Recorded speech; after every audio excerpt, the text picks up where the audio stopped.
Oh, hey, how's it going? Happy Friday. Thanks for starting your weekend off right with Nerdy by Nature. While you're listening, feel free to crack open a craft beer. Sit back, relax, have some fun.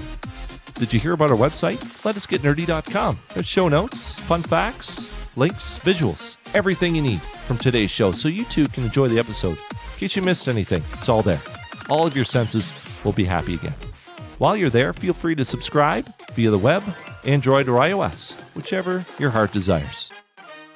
Feel free to continue the conversation on social media. After the show, beginning, whatever, hashtag, have some fun. Twitter, Facebook, and Instagram. Search us up. Let us get nerdy. It's that simple. All right, we stretched our thumbs, got our controllers and dice ready, got our beakers out. Let's get to it. Yo, this is dirty. Some people play games for fun and others play games for victory points. Some may be funny. Nerdy by Nature here with you, talking about the most lucrative sports that nerds love, eSports. Yes. Chris, with his Miami Vice t-shirt, that repping well. You need sunglasses and a suit when you're playing eSports games. I agree, yes. Yeah, that's a good deal. Your computer is now built for eSports games. Halo 5. It is. Yes. Borderlands 2. I don't know if that's eSports worthy, but it is one of your classic favorites. BioShock is on there. Everybody knows you love those games. Yeah. They're solid games. For everyone out there, I just got myself a new computer. Yeah, it was good. i7, i5. i5, video card and everything. 2 gig RAM. Yeah.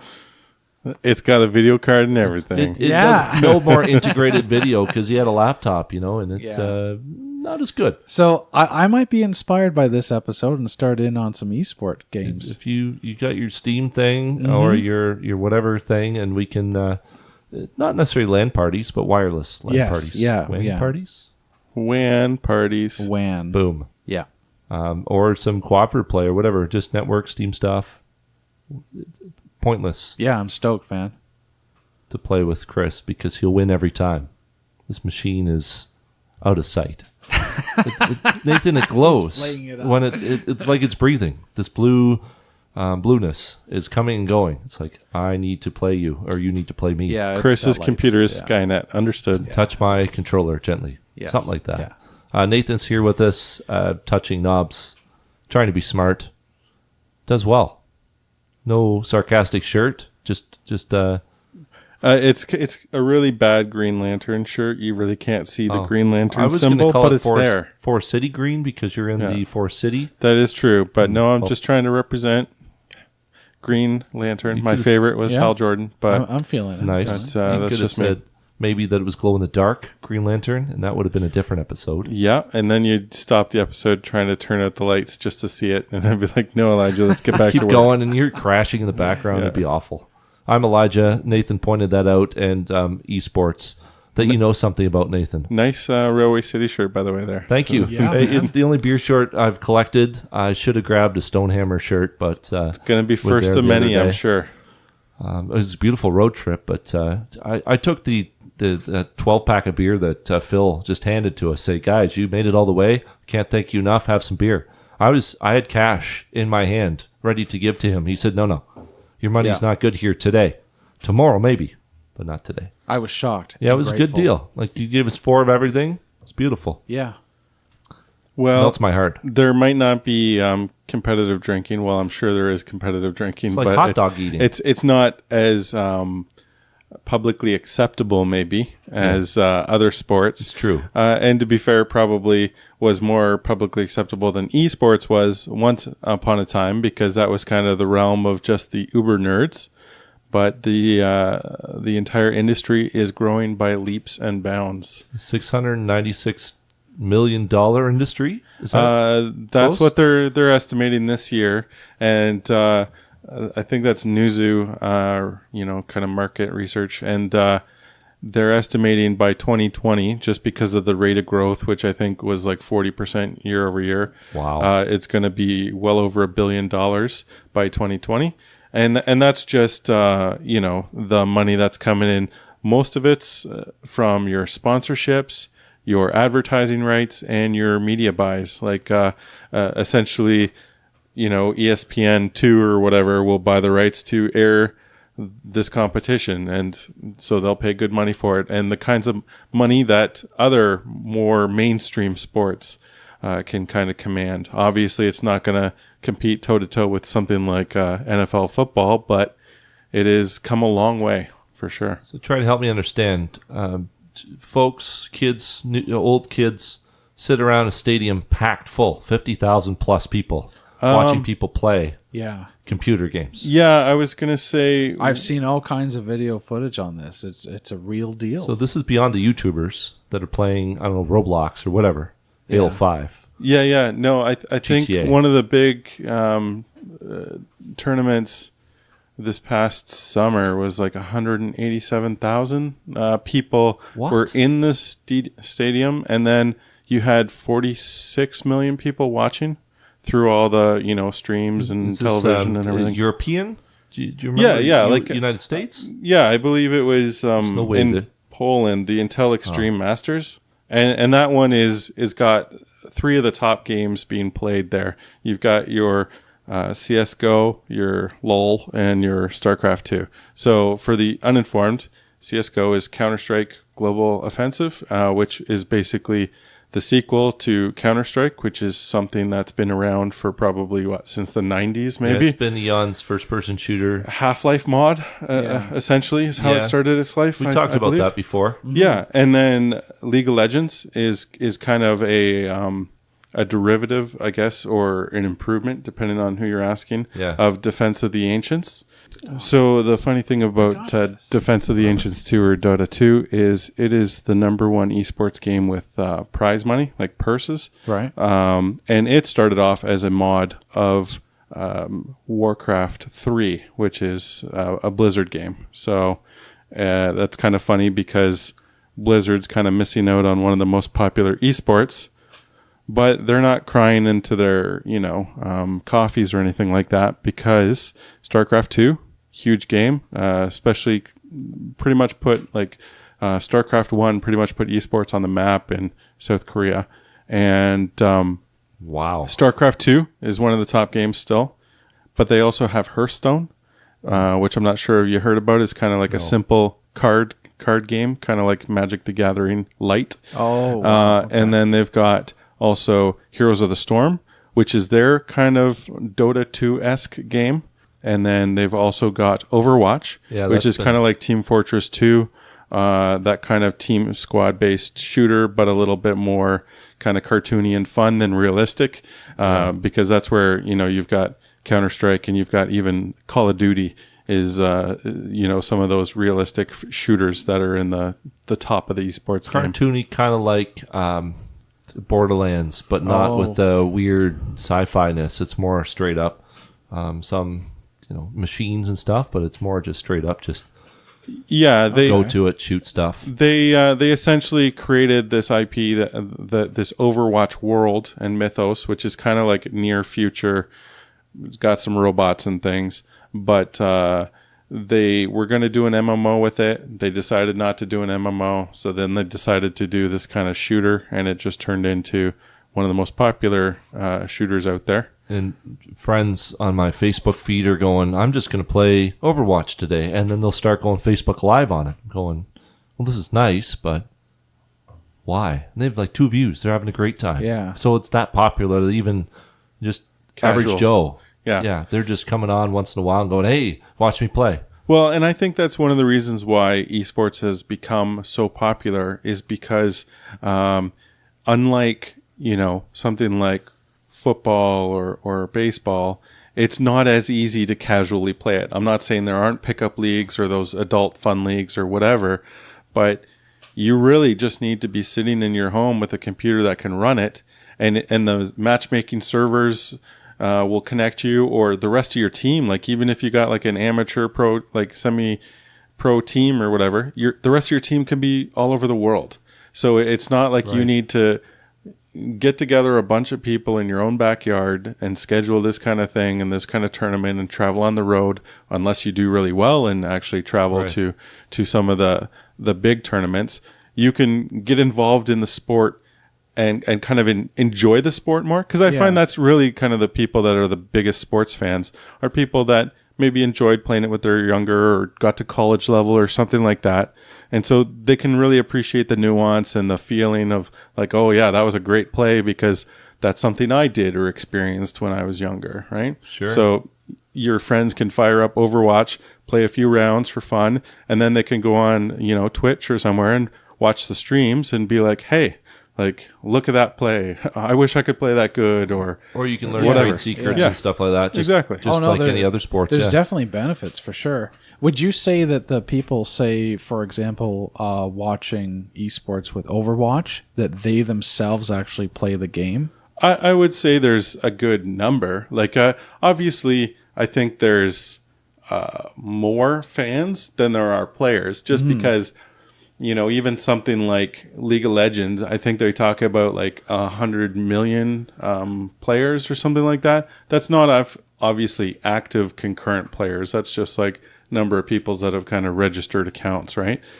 But it's a case of, if you say the esports family, there's say over 200 million fans and growing worldwide, then obviously not every fan is playing League of Legends, right? They might be playing other games, or they might have played it at one point and then just stopped. And so it's kind of like Let's Plays, right? Like you might not have the time to play a lot of a video game or any of a video game, but most people can find time, especially with your mobile devices and everything, to, just watch some games.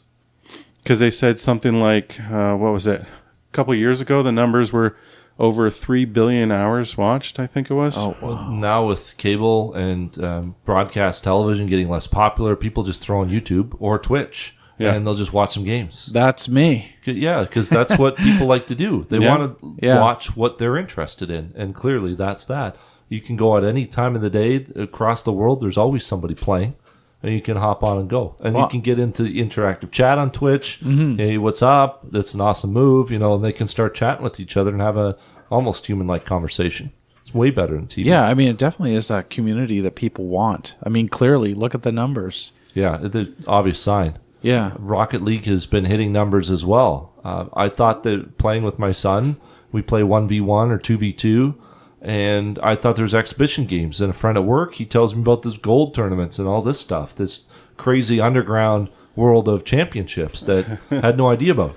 Then people come to the fair, and Millennial eSports from Las Vegas comes and gives a $5,000 prize.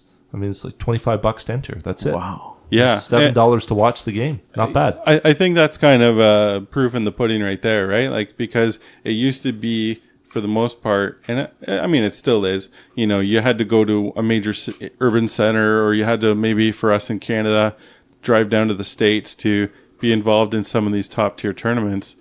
But the community is growing so much that a lot more local events are popping up, or little mini tournaments and things, because the reality is, although there's big tournament leagues and sports teams and everything forming just like there is elsewhere, you can also still have that amateur level. Like you could organize an event and have, a small scale tournament and, throw out a few $100 or whatever, versus some of these big tournaments where, you're looking at multi-million-dollar prize purses for the winners.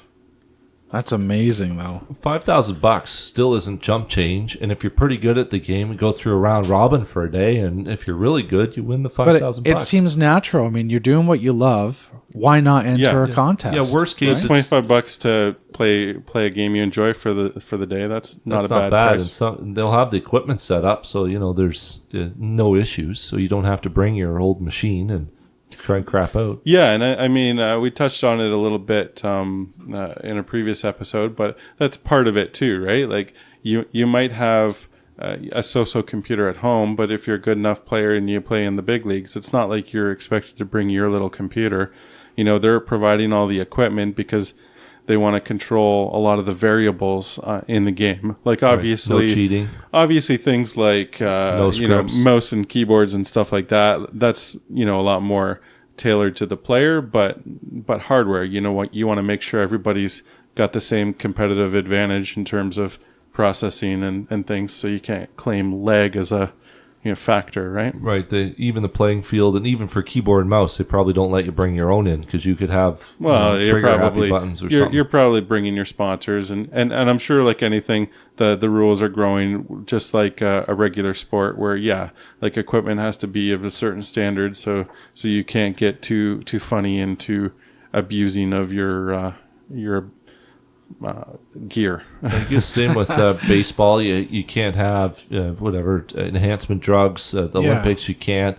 NASCAR you have to have certain standard of car in order. Special specifications. And it's very my understanding is fairly specific and very just so rules. If it's like a millimeter off or whatever, then there's some variance. But other than that, you're out. Yeah, as we talk about this, I'm kind of reminded of the first time I've seen esports just generally in my face, and that was that movie, The Wizard, back in 89 or 90, somewhere in there. The saddest part is, Chris, probably some of the biggest and best names in esports these days were born long after that movie came out. But yes, that movie was incredible and awesome.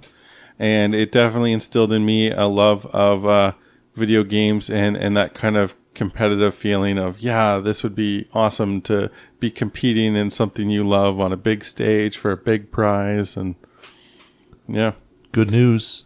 Quake 2 earned $10,000. 3 tournaments this year, according to the esportsearnings.com website. Wow. Yeah, I'm not sure how comprehensive that is, but it seems to be pretty accurate because year to date it's saying there's about 73 million in prize money won between all the sports, which I think is about right. Which, if you do some mental math, you're saying about 10% of the revenues is being spent on the purse. So, if all the companies and tournament hosts and everything are pulling in about 700 million from your advertising deals, your media deals, your sponsorship deals, you're taking home about 10% of that, or 70 million in your purses. That's a lot of money, but when you think about it, that's not a lot for the average person wanting to be a professional gamer. Like, you really have to hustle to make a living as a pro gamer. And your career is probably about as short as the average pro athlete, if not a little bit shorter, because possible. Those twitchy trigger fingers, they do age. But looking here at the esportearnings.com, just a website pulling up, and Karaoke is the top team player, I guess, of this year. 2,717,000. Kiro Takasomi, 24, born in 92. Looks like he's out of Germany. 75 tournaments.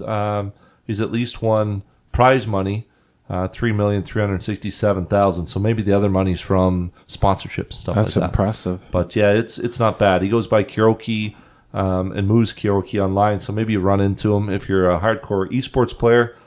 He's big on Dota 2 and Dota All-Stars. But that's a perfect example of making it rich and hustling. Yeah, sure enough. But, it's kind of like the top 1% or whatever. And especially since a lot of these games are team-based games, like Dota 2, right? Like, you're part of a team.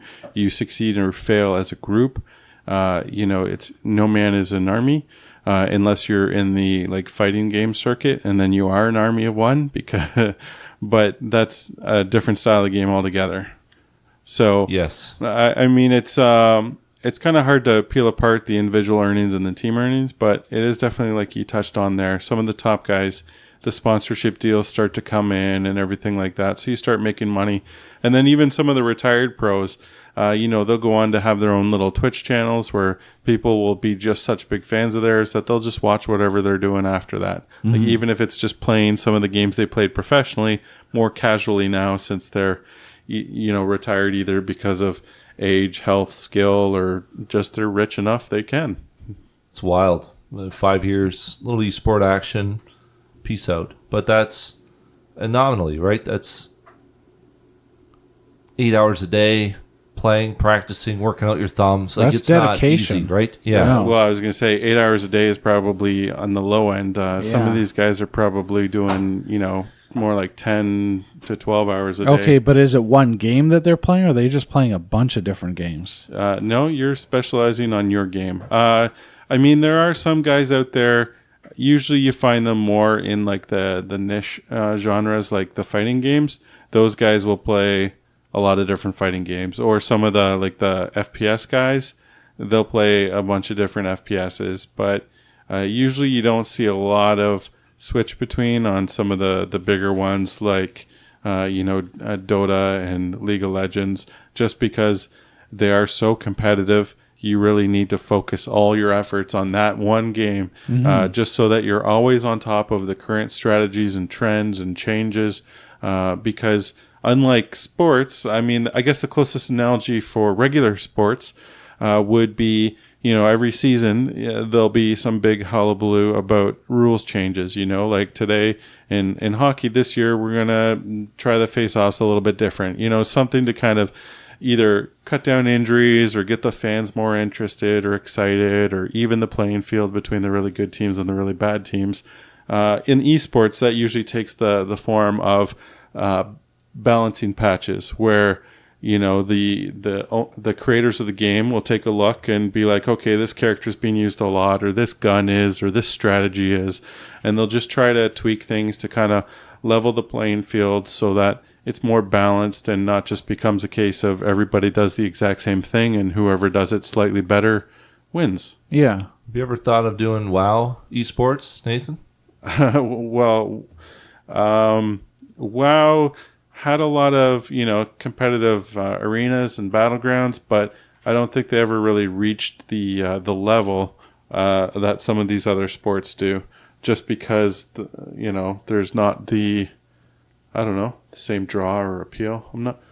Yeah, like I don't think there's a BioShock tournament thing out there. Well, first off, you have to have some kind of competitive mode. Yeah.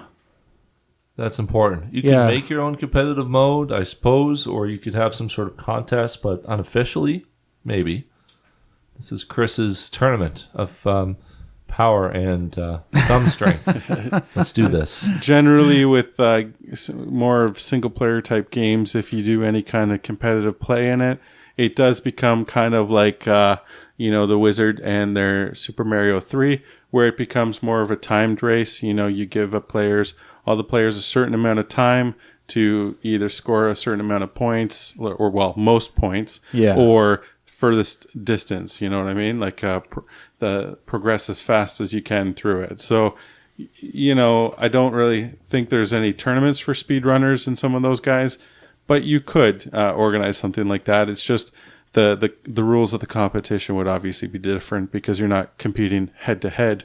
You're not even like Rocket League, where you're just trying to score, in a sport, try to score the most goals. It becomes a different kind of target that people are trying to hit. Makes sense. Maybe someday, Chris. I know. Someday. I know. It's given me a lot of thought. I'm going to have to see what games I'm going to try and learn. Well, I mean, the best thing is most of these games are essentially free to play. And part of the reason is because it gets you in and it gets a bigger fan base, which kind of feeds into the esports. But all of them have that kind of pay to win or pay to play aspect, where you have to pay money to enter the tournaments, or you have to pay money to get some of the unlockables. Like they'll have loot crates and things like that, where it might be purely cosmetic things to kind of set you apart from everyone else and just kind of be your little bragging right or your little signal. But it's just those kinds of ways for them to make money to pay back essentially the game and keep all the servers running and keep everything going. There's DLCs. You got the little cards, trading cards you can just swap for bragging rights, or like I know with Rocket League you can get Hot Wheel cars and stuff like that are just cool and interesting, or just one-offs that nobody else has. Like Nathan said, just little designs and decorations that does nothing to your vehicle or player, but it's yours. Just a personalized, like I guess a winter coat or something. Whatever. It is interesting though that I should say not all the games are like free to play. There's just the gamut out there of you've got your free-to-play games, you've got your full-price kind of regular games like your Call of Duty and stuff like that, and then kind of everywhere in between. So really, it's a case of if you want, start looking at the free-to-play stuff because it won't cost you anything, and then if you want, just try and keep an eye on sales or discounts, and because I'm sure everything eventually is on sale for cheap, and then you can kind of jump in and Is there any try game for glory. that you think that would be underrated to be able to get into and try, to like that gateway game to esports? Or are you just going to say Dota 2 because it's popular? No, that's the wrong thing. Like, if Chris is trying to be a pro, I'd say, Practice? I'm sorry, you got as much chance as being a pro in the NHL. Like, you started too late. you can't do it. Hate to break that dream, but it's not happening. But if you were trying to start out and be a pro, I would say pick the type of game you enjoy or have, a little bit of inherent skill with that you seem to kind of grasp easily, whether it's a strategy game like StarCraft or the team MOBAs like Dota or League of Legends, or if it's a first-person shooter. If you love shooting things and you got good hand-eye coordination reflexes, maybe you want the shooters, or maybe you really love fighter games like Street Fighter and stuff like that. Marvel versus Capcom, Super Smash Brothers, stuff like that. To give you perspective, World Series of Poker champion 2014, $10 million they earned. Okay. Super Bowl champion 2015, $5.1 million. Dota 2, the International 4 champions 2014 earned $5 million. So top 3 out of that. And then underneath NBA Finals, 4.1, and Stanley Cup and so on. So Dota 2 is right up there. The team earnings. Still. On the big show. If we were in a team, even if we were in a team of 10, that's okay. That's 5.1 or 5 million. Not bad. Yeah. I'm okay with that. Even if it's 4 championships that we split on. Whatever. Still some cool cash, and pull out a Ferrari and have fun. No big deal. Just another day. I was going to say, I think, again, not to be the burst your bubble kind of guy, Elijah, but I think you probably got a better chance of being the color commentary guy, like getting on to eSports broadcasting maybe, because you got that great broadcaster voice. Beautiful, like smooth jazz. And, like a lot of great broadcasters, you don't necessarily need to know the ins and outs. You just got to have some good color commentary, maybe a little catchfrish like, holy Mackinac, something like that. And then you'll be set. I just got to practice saying goal a lot, and then use different words. Or in different languages, maybe, because esports is international. That's the beauty of it. I wonder what I'd sound like if I started speaking Japanese.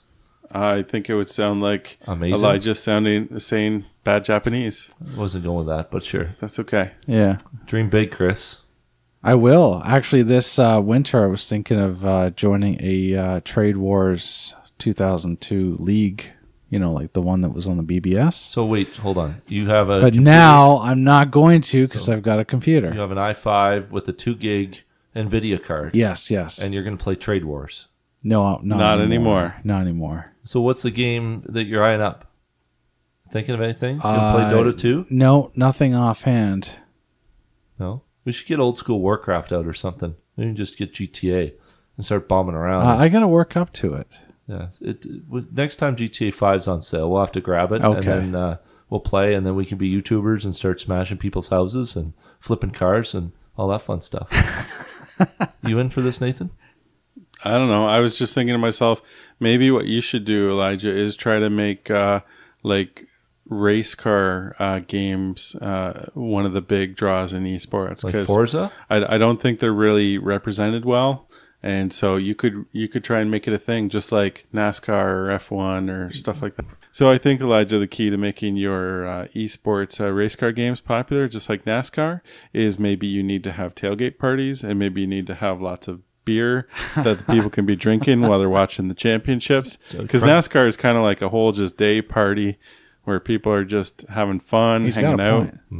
So kind of like football where there's Tailgates before the games. Yeah. Yeah. Country music is, at least most of the United States, even in Canada, is coming in the top 40. Yeah. So we can have, plaid shirts and jeans. Yeah, just approach like a whole different kind of fan. I think that's your key to success right there. Instead of plaid shirts, maybe we just have retro video game shirts. Get you Tailgate parties. Get you some of this eSports pie. And have the Teslas, the SUVs, instead of the pickup trucks. I think that would work well. What do you think, Nathan? Sounds like something. Sounds like a plan. This is beautiful. I'm going to call up Elon Musk, Bill Gates, and see what we can do.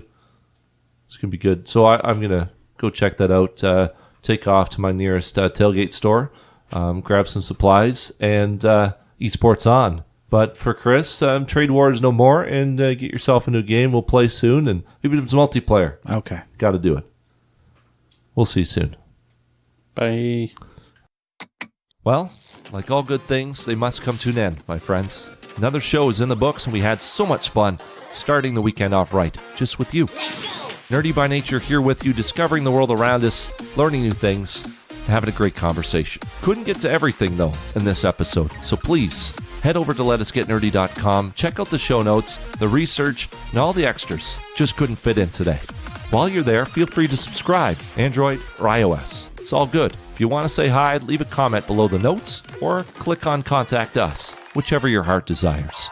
If you want to get crazy and social and right into it with us, please do. Head over to Twitter, Facebook, Instagram, search up Let Us Get Nerdy, won't you? Hashtag, @mention us, say some cool stuff, or call us out. For Nerdy by Nature, thank you so much for listening.